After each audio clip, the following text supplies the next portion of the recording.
Backstage at the world famous Whiskey A Go Go is Brian from KIX and Rhino Bucket. How you doing? Hungry. Man, that's what I hear. Well, I know you're gonna feed us some rock and roll tonight, right? Oh yeah. Well, you know, I had to ask everybody, who were those bands? I know you're a big Stones fan, but what other bands growing up really, you know, blew your mind to want to do this yourself? Wow. You know, as far back as I can remember, I was always, my parents were into music, so there was always music in the house. I think way early on, like say 3 years old, Johnny Cash and Elvis caught my ear. And then the first rock star. Yeah, yeah. Because we celebrated Elvis's 80th birthday the other night at the Avalon. Ah. And just unbelievable. That guy changed the world. Yeah. Before him, there were people strumming guitars like this with little suits, and then Elvis was like all over the stage, and the girls were fainting. You know what I mean? Yeah, yeah. And then soon after that, the Beatles came along, of course. Yeah. I mean, because before the Beatles, I would listen to music because it was fun, or you know, when my parents would put it on, I'd really be into it. And then once I saw the Beatles, it just like struck me. It was like, that's what I want to do. And I finally knew what I wanted to do. Sure. And then after that, of course, you know, that was the early '60s, and then, you know, a lot of changes happened between there and now. But like Cream came along. When I heard Cream the first time, it was like, wow, they're really heavy sounding, and Hendrix. But it was funny because when I was young, because I was just starting out trying to play guitar, and I was maybe 8 or 9 years old, and like I'd hear Jimi Hendrix, and he was so far over my head. It was like, man, I couldn't comprehend what he was doing back then. Right. I mean, now I hear, now I hear it, and it's like, oh, he's just sort of playing like blues and soul. Yeah. But back then, I just like, what? What is that? He's playing a different instrument or something. Yeah. That's crazy. What was the first Stones record that you bought? Well, I had an older brother who's like 4 years older than me, so he had the whole collection. Yeah, I listened to his record collection, and I think he had a few of the earlier Stones, but the Stones record that connected with me was Beggar's Banquet. Before that, I liked them, but I don't know. There was something about the Beggar's Banquet record. It just like, well, for me personally, when I hear that, to me that's when the Stones finally figured out what they were supposed to do when they got to that record. More mature. Yeah, before that they were sort of, you know, trying to be psychedelic, and you know, they're sort of following in the Beatles' pathway a little bit. Yeah. They weren't sure which way to go, but when they got to Beggar's Banquet, it was like they finally found it. And I even though I didn't realize that was what I was hearing back then, I think that's why that record connected with me. Yeah. Well, I know you've been to some incredible Stone shows. What were some of the other acts that you've seen live that were just like mind-blowing, that just changed your life? Oh wow, there's so many. Early on, it was Steve Miller. Like right after the Joker came out, I went to see. That was like probably the second live show I ever saw was Steve Miller, and it was like at this little amphitheater, and yeah, that blew me away. His band was really good, and he was good. That was bad. He was playing a lot more guitar back then. Bluesy, yeah. And then over the years, I've seen so many bands. Man, I can't even remember all of them. I saw the Eagles with Linda Ronstadt opening in '75. Okay. I saw Fleetwood Mac right around Rumors, like their height. I mean, this was '70s, so. Sure. And what was it about the music in the '70s, those bands, that just so endearing? Because I always say, if there's one decade I'm going to take on the desert island, it's the damn '70s. It seemed like it was before MTV and everything got a little corporate, a little contrived, a little, you know, what was it that just spurred so many great classic albums and bands? I don't know what it was, but there's something about the '70s era. I think, you know, as time goes on, it sort of gets watered down a little more and more and more. Yeah. And like I heard a Joe Perry interview where he said, he was referring to like modern rock bands. He says he can hear that, you know, they're getting further and further from the roots, you know, it's the blues roots. It's third and 13th generation. Yeah, but back in the 70s, you had bands like the Eagles, which were sort of, you know, country rock or whatever you call that, California rock, and then you had like Humble Pie, which is like a rock and soul band, and then another one I forgot to mention, one of my all-time favorite bands is ZZ Top. And I mean, they came around when I first heard ZZ Top. The first song I heard, there was like this, I think it was an FM station in DC, and this was when, was it FM or AM? It was one of those stations that was like kind of not the main station. It was like this underground. Yeah, and I heard LaGrange on that. Yeah. And I could barely get it on my car radio. And I heard this song, and I'm like, who is that? And I heard Billy Gibbons playing, and then I mentioned it to this other friend of mine, and he goes, oh, that was ZZ Top. And I went, ZZ Top? So anyway, I love Billy Gibbons. He was like huge influence on my playing. Amazing stuff. And the Allman Brothers, I forgot about them. There's so many bands. Incredible stuff. But I'm more of a country rock guy. I love the country rock. Yeah. Like Skynyrd and the Allman Brothers and that kind of stuff. It was all about the guitar. I think that's why I liked it. Elvin Bishop and Wet Willie. Oh, Elvin Bishop, yeah. Marshall Tucker and all that great stuff. I met Elvin Bishop like 2 years ago, first time.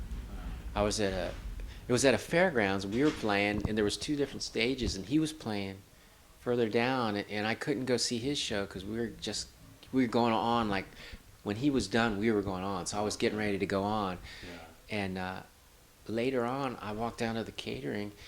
I walk in there. I was looking for my car keys or something. I just sort of walked in. I looked over, and there's Elvin Bishop there in line getting his food, and so I just walked up to him and went, Elvin Bishop. And he was like so cool. He shook my hand, and I just was like, Yes, I'm open for Leonard Skinner on that second helping tour, man. It was unbelievable. Oh, second helping tour. Yeah, Wow. the Sweet Home Alabama just come out. Amazing stuff. Well, KIX is back, man. You got an incredible new album, and you're playing with the guys from Rhino Bucket. Tell us a little bit before we get into the new KIX album, how you gravitated with them and the new project with George and everybody. How did I get involved in that? Yeah, how did you come to join Rhino Bucket and develop that project with them? Well, when I first moved out here to LA, when I left KIX back in '93, I was sort of playing here and there with different bands, and I ended up playing in this blues band. And Reeve, the bass player from Rhino Bucket, was the bass player in this blues band. So him and I sort of hit it off, and then from there, him and I just sort of, we were like a team, and we ended up joining this like country rock band for a while. So we would jump from different things, and it was always Reeve and I, and we'd always be in the same projects. And then at one point, George started coming around, and we put together what would become Rhino Bucket. It was called Deep Six Holiday at the time. It was George, me, Reeve, and then a different drummer, this other guy named Rich from Tattoo Rodeo or something. Oh, yeah.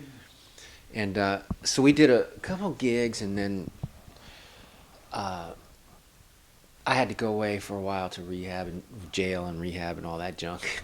Mm-hmm. And so that band kind of fell apart. And then when I got through all that mess, George called me one day and he goes, "Hey, Ricky Rackman is trying to start up the Cat Club again, and he wants Rhino Bucket to play." He goes, "Would you be interested in doing it?" And I said, now at that point I wasn't sure if I wanted to join the band, but I said, "Yeah, I'll do the gig." But he also mentioned getting the band back together and wanted to know if I would play guitar because Greg didn't want to come back. So I said, well, let me do the gig and see how it goes. So I ended up having to learn all the songs. Sure. Anyway, so after we did the gig, we got another gig, and then we started writing songs for a movie soundtrack. Sure. And so once we started working on new stuff, it really kicked in, like the chemistry kicked in. Yeah. And this was before KIX got back together, so I had already been playing with those guys. Yeah. and it's fun. They're a fun band to play with. Amazing stuff. You've got to get both worlds now. So I know you were a driving force, with Mark to get this new KIX record together. Talk about a little bit the evolution and what you're most proud of achieving with this. Well, yeah, initially it was Mark and I would go down, I'd fly in early, like to the East Coast. We'd have a gig or something, so I'd fly in a week early and then stay a week later and just hang at Mark's house. And we had, everybody had submitted all their demos of their songs and stuff. And so Mark and I just went through everything, just weeded through and tried to pick out the ones that we thought sounded most KIX-like, or ones that had potential of being KIX-like. And Mark actually, he had a lot of good ideas, good songs that him and this guy, his friend Rob, wrote. And but a lot of them were, to me, a little too heavy metal sounding. Because Rob is more of like an Eddie Van Halen school kind of guy. But I could hear the song, and I was like, if we took that and we raised the key, like, instead of being tuned down like at a low D, we'd tune it to E, and then instead of like this, the way he was playing it would be a little heavy, so I'd lighten it up. I'd do a single note instead of chord thing. So we did that to all the songs, just tweaked and tweaked, and then, of course, when we started getting Taylor involved, we started sending him the ideas. So there'd be one, he'd go, yeah, I can see that one. So we'd say, okay, that's a good one. And then we just kept doing that until we started with a big pile of songs, and we just kept getting it down to the core, So it took us like a year to do that. It was a long process. Yeah, that's amazing stuff. Well, I know, obviously, a lot of these big shows, Rocklahoma and M3 and all that, there's a nostalgia factor, but there's a love for this music, As time goes on, people obviously, want to reminisce the soundtrack to their life, but what is it about this era of the music, that people miss? It's a simpler time? I don't know. I don't know. I just think it was, I think it went away for a while, and when it came back, it was just the right time for it to come back. Sometimes you got to go away to miss it, to know what you were taking advantage of. Well, and the really cool thing is, it had been away for just the right amount of time. So then, kids that were becoming teenagers, they were looking back at that time. Sort of the way that I looked back at like the 50s when I was growing up. And they started digging out stuff from there. So the parents would come to see us, and they'd bring their kid, so it was cool. Generation. Yeah. That's great, man. Well, I know you got all sorts of musical talents, and you've seen so many perspectives over the years. What advice do you give those young players? Because a lot of people discourage them, like, well, there's no record deals, or record companies don't develop artists, or there's no more record stores, all that. There's a lot to discourage, but to a young, Brian, in a garage right now saying, no, I want to do it. These are my heroes. What advice do you give to the young bands or young player to really be able to find their own style or their own sound, to have a shot at, finding an audience? Well, yeah, man, so much has changed as far as that whole thing, the record companies and all that junk. But really, for me, when I started, I wasn't even looking that far ahead. I just loved playing, and I think the best advice I could give is, first of all, don't give up. Never give up. And if that's what you want to do, don't give up, and follow your heart.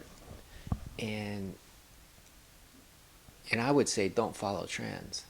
Like if you have something special, do that no matter what's going on.